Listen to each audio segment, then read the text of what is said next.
Die alte Definition von Gesundheit durch die WHO, also körperliches, psychisches und soziales Wohlbefinden, spielt heute offenbar keine Rolle mehr. Die Maßnahmen der Staaten gegen eine tatsächliche oder erdachte Bedrohung der Bevölkerung durch ein Virus widersprechen allem, was tatsächlich gesund macht. Fangen wir bei den wirtschaftlichen Zusammenbrüchen an.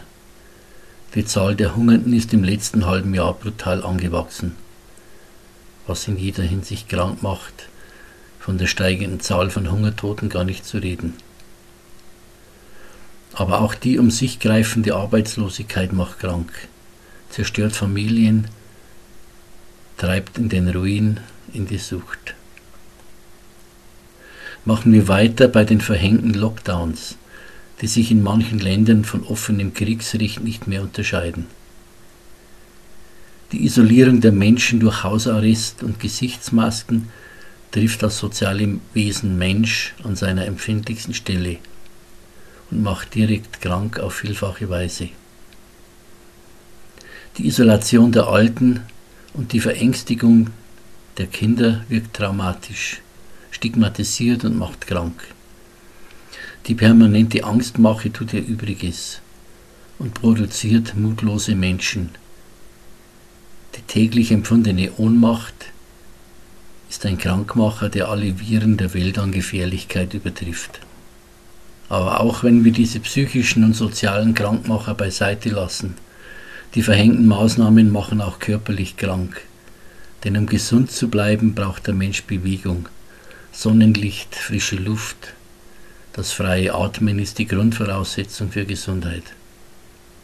Wer die Leute in den Wohnungen arrestiert, nimmt ihnen die erstgenannten Bedingungen für Gesundheit. Der Wert der Sonne für die Vitamin-D-Produktion und auch die damit erzeugten Glücksgefühle können gar nicht hoch genug eingeschätzt werden.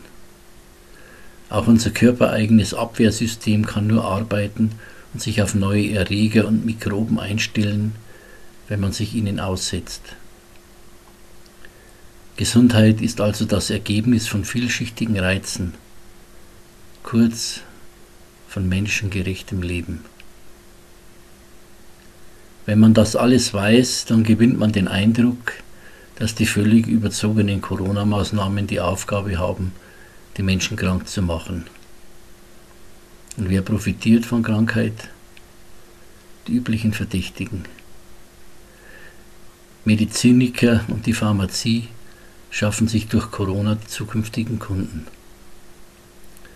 Dass es noch viele weitere Profiteure gibt, weiß eigentlich jeder, aber das sollte heute nicht mein Thema sein.